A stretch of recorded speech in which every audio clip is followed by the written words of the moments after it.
So that's Rob. What's Rob say? Rob says, I look like Christopher Walken. I'm sitting over there during break, and Elisa says, you look really familiar. Yeah, Big Bang Theory, comic book store owner. Oh my God, that's right, you look just like him. Yeah, that's not a compliment. Thanks for playing. So I'm sitting up here, I'm sitting in the back, and I'm going, oh my God, we got a juggler. Then the next one all of a sudden comes up, we got an Iron Cowboy, and now everybody's crying. Welcome, Steve. Let's talk about business sales. There you go.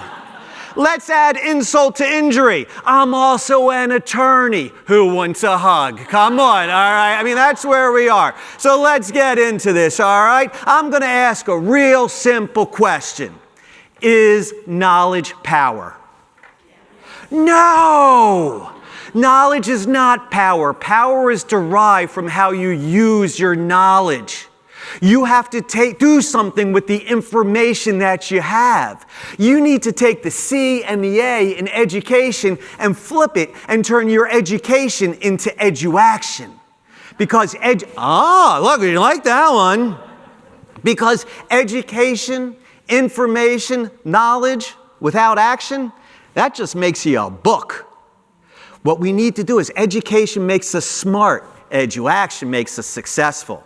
Let's apply that to sales, because your business, your company, your association, your alliance, somewhere in there you have a sales component, right?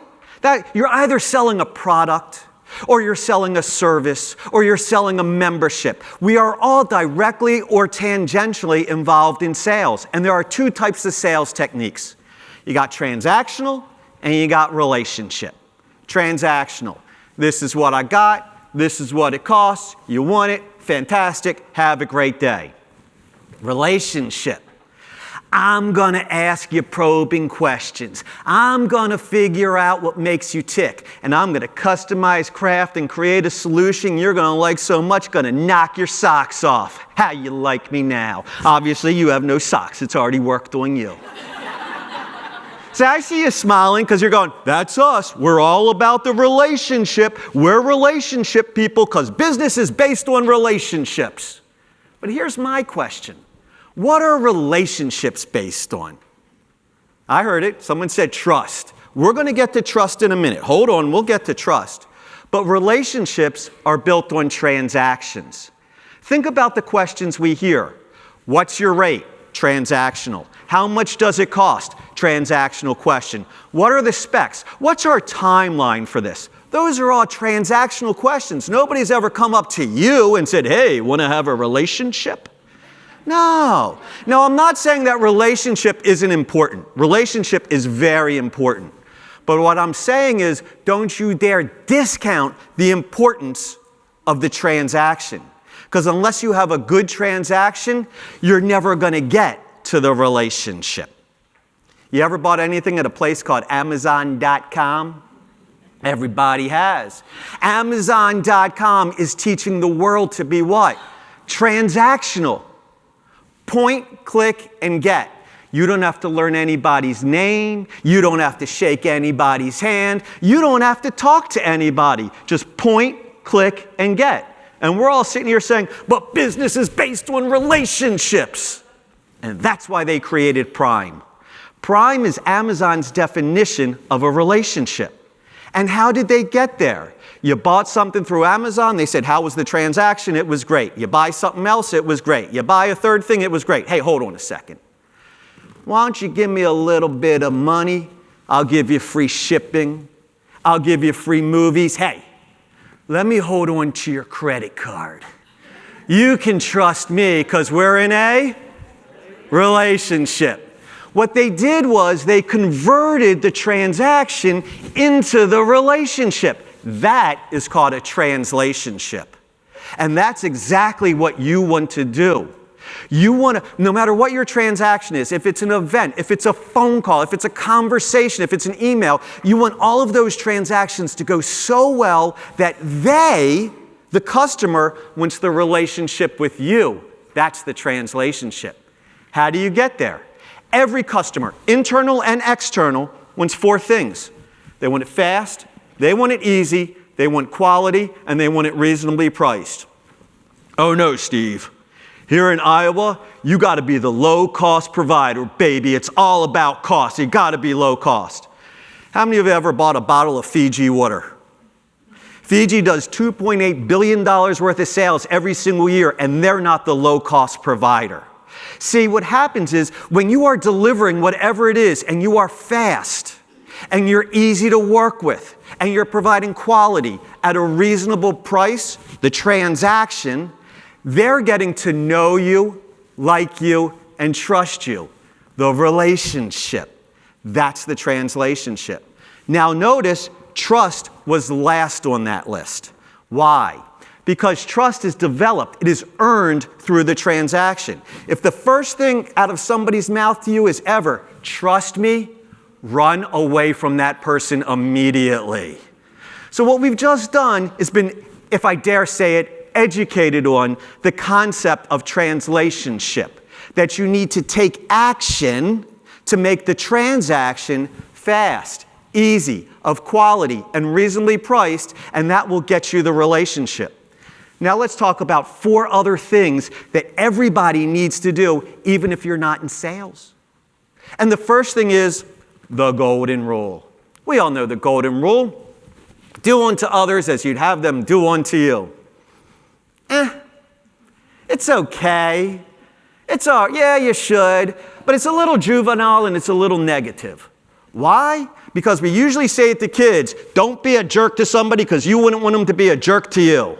Okay, so it's a nice rule to follow, but let's talk about the 3 others that are a little bit more impactful. And the next one is called the platinum rule. Now, some of you in this room hate me or you hate somebody just like me. You don't have to laugh at that. Why? Because I'm a morning person. I wake up like this. I've never had a cup of coffee a day in my life, my poor wife. I wake up, I'm like, good morning, sunshine. She's like, settle down, cowboy. I'll be with you in a little bit. But I know that not everybody's like me and not everybody's like you. So if you want to find success in your business, in your job, in sales, you need to follow the platinum rule. Do unto others the way they wish to be done unto. Do unto others the way they wish to be done unto. Which leads us to the third one, and this is the diamond rule. And for the diamond rule, I don't want you to do unto anybody. You should do for others, for that will do for you. Do for others, for that will do for you. Everyone should get involved in some type of a community or a charity cause. Why?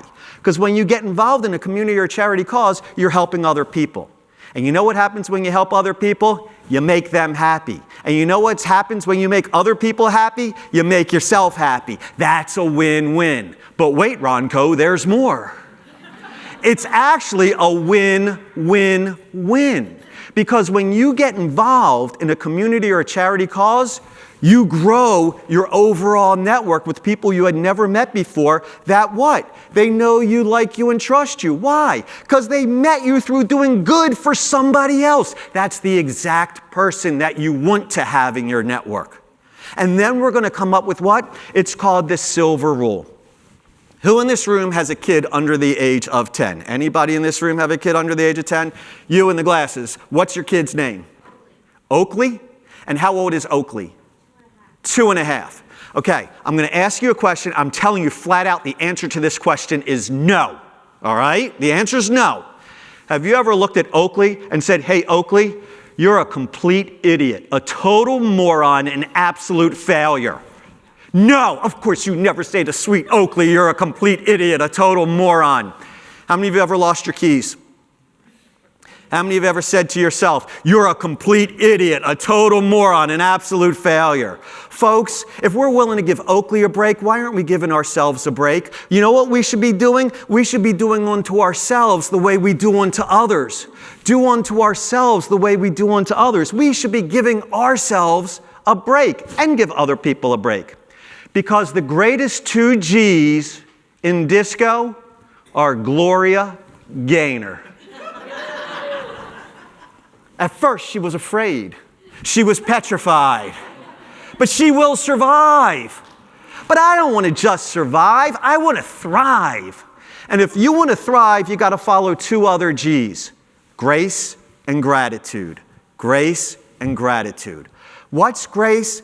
Grace is giving. It's back to the silver rule we just talked about. Give yourself and give somebody else a break, right?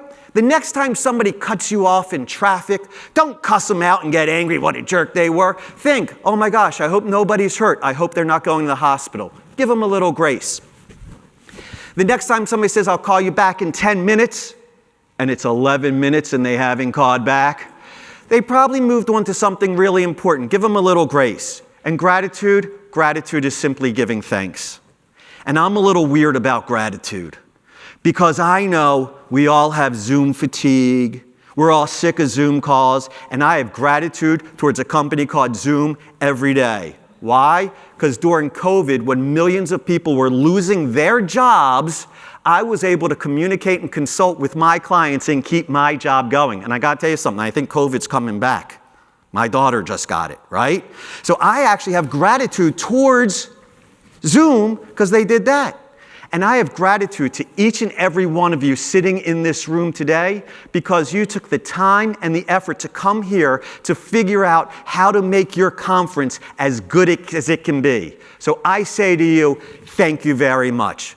My name is Steve Richman, and what you just heard were 2 of my steps to my keynote, 6 Steps to Sales Success. I also have a Cynic's Guide to Motivation, Success, and Happiness, and I have multidimensional connectivity, how to grow your business, improve yourself, and help your customers. Folks, I got 30 seconds left, but I'm going to stop talking now. Why? Because I know the number one thing that drives a conference planner and Angela crazy is a speaker that goes over their time and messes up the schedule. So I will be available during lunch if you have any questions, thoughts, comments, or concerns. My name's Steve. Thank you all so much for having me. I appreciate that.